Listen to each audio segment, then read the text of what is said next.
First pitch, Monday, Memorial Day. For us, it never ends. Dave Cokin, Teddy Covers. You're watching the best MLB betting show in the world on the largest YouTube sports handicapping channel on the planet, WagerTalk TV. Before we get into it, boys, only 4 games to talk about tonight. Really 3.5 because neither of you want to talk about the doubleheader. But I just want to let everybody know a promotion going today. I'm doing really well in baseball right now. I'm on a little bit of a run as well. You can go over to WagerTalk.com. You can check out my records. I'm up units on the season, and I have a quick promo to give out. $49 for 7 days of my baseball plays. $49 for 7 days of my baseball plays. You don't need a promo code. It'll be up for the next 24 hours. Just head over to WagerTalk, click on the Prez, and there it'll be waiting for you. $49 for a week. Teddy, how was your weekend, big man? So how come you get a special like that, but I don't? Because you didn't email Missy and ask for one. Oh, well, I want one. Well, get one. You're on Morning Joe with me tomorrow. We're going to do an NBA Final Series Showdown show. So email Missy and get a promo for that. Okay. And Dave, you can do the same, dude. I'm not your keepers.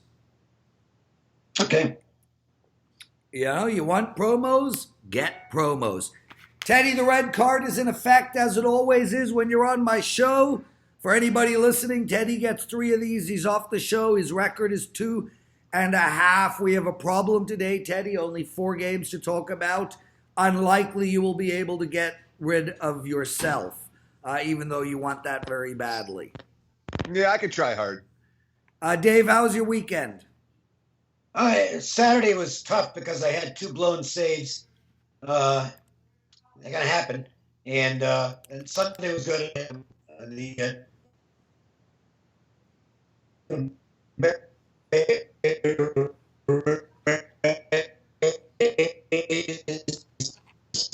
They went wire to wire.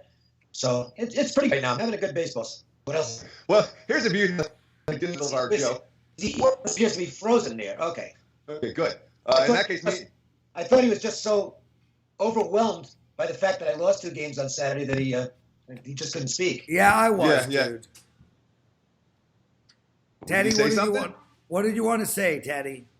Oh, I was just going to say that the way that Cokin answered that question, you said, how was your weekend? All right. For your average person, how was your weekend is, how was your weekend? For any better, okay, you talked to them on a Monday, how was your weekend is, did I win? Did I lose? Did we blow saves? That's the only question that I even think about. And and that demonstrates to everybody out there how actually shitty our job is. You know, we meet people all the time, Teddy and Dave, and I'm sure you guys have this. Oh, you're so shitty lucky. Job.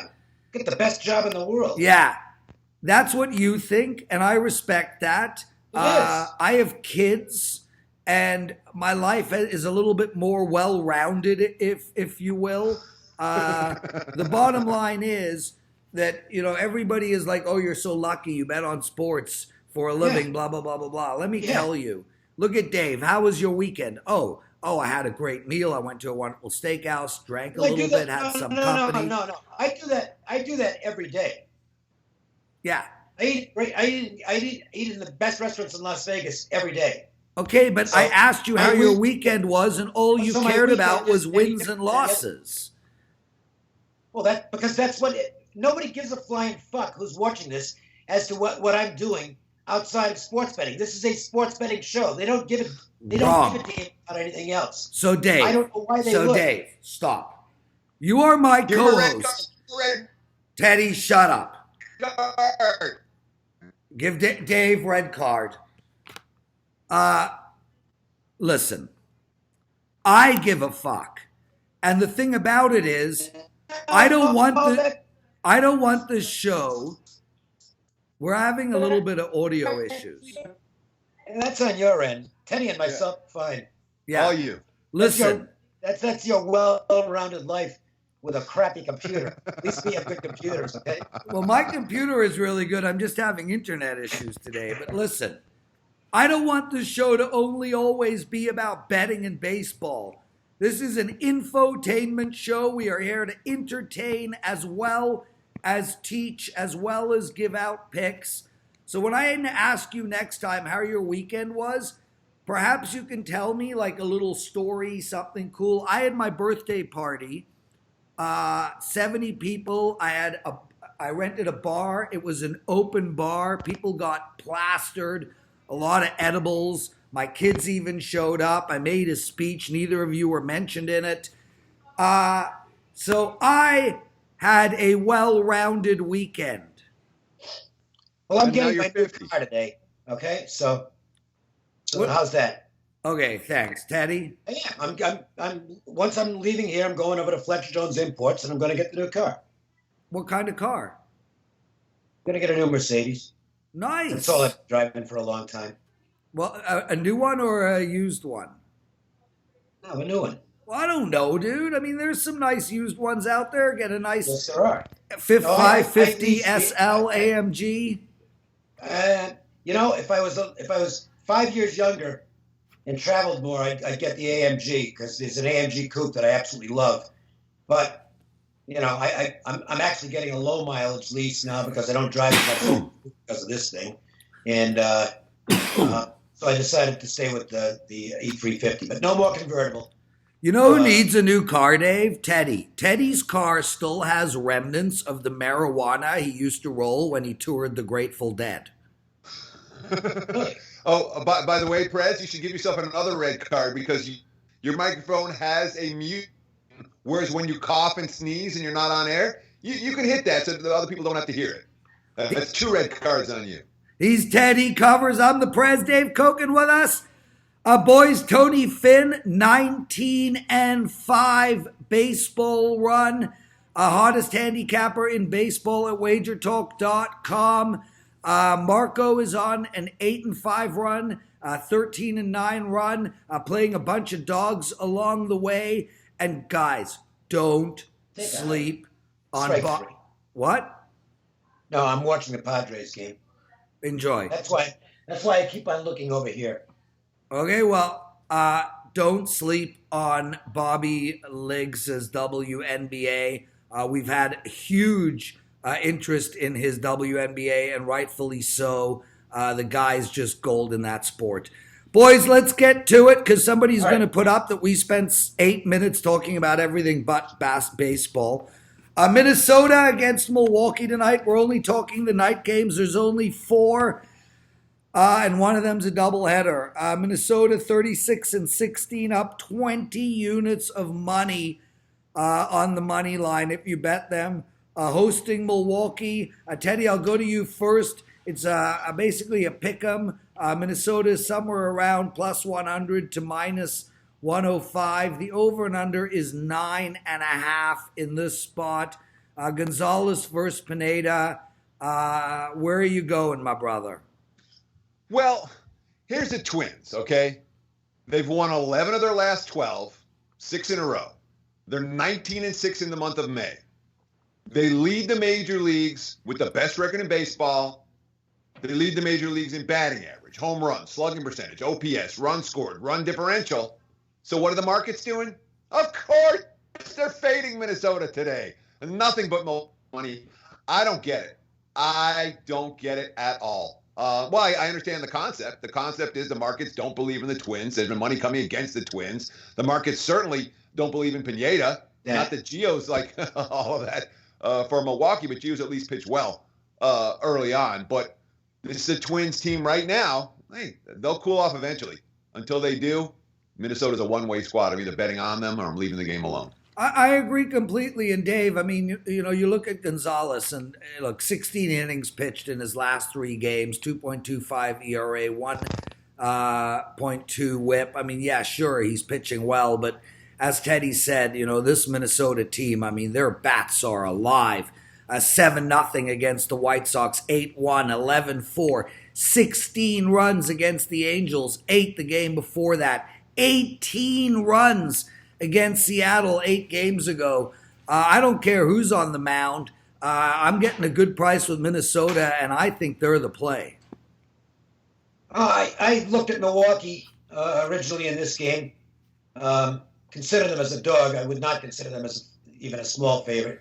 And I didn't get the price I was looking for. Gio Gonzalez is throwing the ball well, and he knows what his job is, which is to go through the order twice and then get the hell out of there.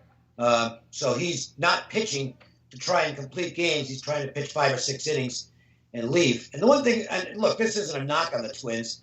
I guess it's I will say this. They have faced in this stretch some of the worst pitching in Major League Baseball. Yep. And some of the worst teams, and they're completely taking advantage of it. Gonzalez is a step up from that, and so are the Brewers. Rivalry battle. My pitching numbers do favor Gonzalez over Pineda, who is the weak link in the Minnesota rotation. But all that being said, it was going to take a really good price for me to go against the Twins because of what their offense is doing. I didn't get that price, and so I just moved on to the next game. And talking about the next game, and I know this is a doubleheader, second game. Nobody wants to talk about it. But since I'll mention one thing on it. Since these bats have finally come alive, and I've personally been waiting for this to happen, I think they're a play the over team right now. 10-6, 6-9 in their last 4 games, including 22 runs against the Cubs in their last 3 games. Minus 160 tonight for Cincinnati. The over and under is 9. I know it's the second game of a doubleheader, but I like the over in this game, Dave. I wouldn't. I don't play overs almost ever in any first-time starter game, and we've got one here in Mitch Keller, who is the prized prospect in the Pittsburgh organization, and nobody in the Reds has seen him, so that's an advantage for the pitcher. Sonny Gray, I don't know. He's just an average guy when he's got his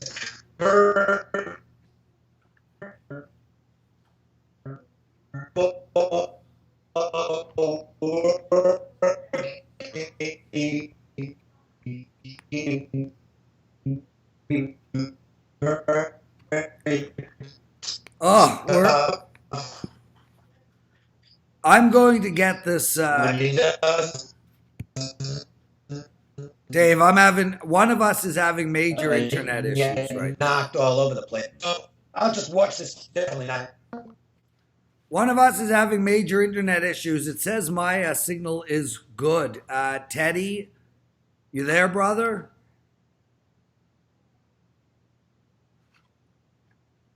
Oh, this sucks. Hello, boys. Oh, we're back. Yeah, I'm right here. I'm just waiting for you to talk again. Yeah, we're having internet issues, man. Try Google Hang Up.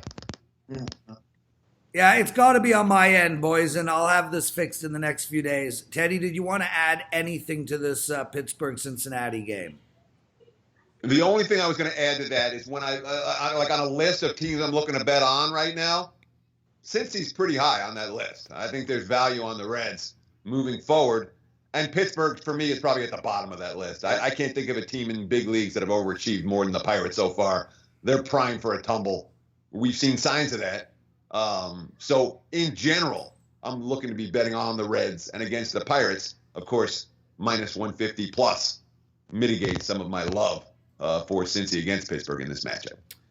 New York Mets on the road playing the Dodgers tonight. Dodgers 35-18 on the season, up 11 units if you bet them on the money line, but only 2 units on the run line. Teddy, I go to you first. Minus 175 all the way up to minus 189.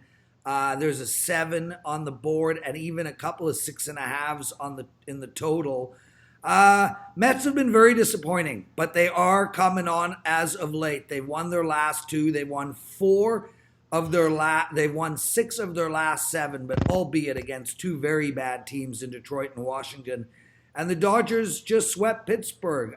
Bats are alive, 11-7-10 against Pittsburgh.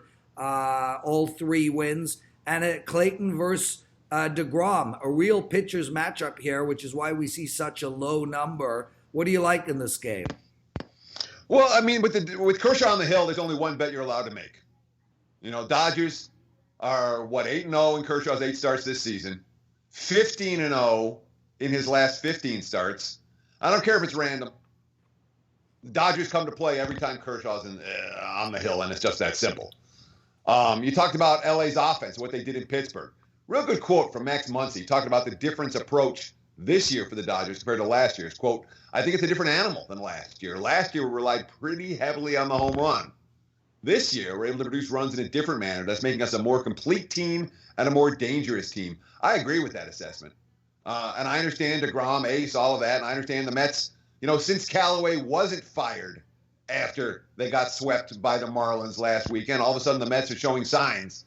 But this is a pretty big step up in class for DeGrom and company. And for the Dodgers, you don't want to overthink it. They're winning for Kershaw every single time the lineup's on fire. LA's the only way I can look here, which is obviously pretty chalky. Dave Cokin, any thoughts? Well, the Mets wins came against the Nationals, whose bullpen couldn't get me out, and the Tigers. Yeah, I'm going with the over and under of yes, they can. I don't know what you just said, but they can get you out, Dave. Okay, yeah. Yes, they can. And it's 15 in a row for Kershaw, so I mean it's the Dodgers or nothing. Texas Rangers against Seattle. Rangers are 25-25, 30-20 to the over. Seattle, probably the worst team in baseball over the last 30 days, 23-32 record. Seattle's favored here, Dave, -130. The over and under is 9.5. Texas has lost their last 2, but have won 5 of their last 7. And Seattle, well, they're in their typical funk. They've lost 6 in a row, and every other game after that. What do you like?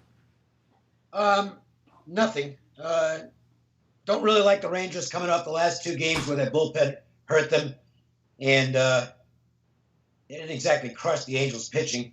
Blew a good lead yesterday. So, I know, they won 5 in a row before that, but they lost their last 2. Seattle's got to win sometime, I suppose. But there's no chance. Look, it's as simple as this. If you like the Mariners, you missed the boat because this line is going crazy. And I wasn't going to bet on Tommy Milone anyway. Yeah, so it's just a pass for me. Yeah, well, I mean, Teddy, you look at this and you say, okay, Lance Lynn's on the mound. He has not been bad. His team is 7-3 with him. Teddy's team is 7-3 with him on the mound this year. A whip of 1.36 in his last 3 outings, an ERA of 2.57, a whip of 0.95. Texas is clearly the better team than Seattle, and you're getting a small dog price of plus 110. Why are we not jumping on the Rangers? I wouldn't argue. I wouldn't talk you out of Texas in this ballgame. I mean, the Mariners. Remember, they started out 13-2. Since that time, they're 10-30. Get out. Now you say, all right, they've just gone 10-30 their last 40 games. What's their next 40 going to look like? They're not going 10-30 again. They will be better. So I agree with Dave's assessment that Seattle's got to win sometime. Yeah, one note here. You look at the Rangers lineup, and they're going to have trouble against lefties. They've got a lot of lefty hitters in that lineup. And I mean, this is going to be a problem for them moving forward. Too many lefties in the lineup, and they can't platoon. So that's an issue against lefties. Sure. And, of course, we saw these 2 pitchers match up against one another just last week. And Lynn was brilliant in that ballgame. 7 innings of struck out 10. Struck out 11 in that contest, wasn't it? He has 20 strikeouts in 14 innings against the Mariners this season. But he also threw 120 pitches in that ballgame, which is something of concern moving forward, especially given the fact that bullpen just blew back-to-back games, as you mentioned, against the Angels over the weekend. He's Teddy. I'm the Prez. Dave Cokin with us. First pitch in the books. Tomorrow we'll have Dave Cokin and Tony Finn on first pitch. Teddy and Marco D'Angelo on Morning Joe. We're going to do an NBA Finals preview show. And, of course, the next puck time is Wednesday. What's wrong, Dave? Does the contact play in baseball ever work? I mean, it's like every This is pretty random, Dave. They put the contact play on. It's like it never works. They get the guy thrown out at the plate. I mean, it's just a low percentage play that teams love to use. It's just old school, stupid ass baseball. Listeners, you're getting a very special treat right now. You're watching Dave watch one of his bets and seeing the anger that has already started, and it's literally 10:30 a.m. for him. You got to understand something. You don't know me for shit, because if you did, you'd know that I get upset over games that I have no action in whatsoever. Oh, that's even worse. In fact, even more so, because it's just, to me, it's bad baseball. It's like intentional walks. They're a bad idea. Stop doing it. Sacrifice bunting. It's a bad idea. Stop doing it. It drives me nuts that baseball is, front offices are now completely configured on the ability to study analytics. Scouting departments, the old school scouting departments are gone now because analytics work a lot better.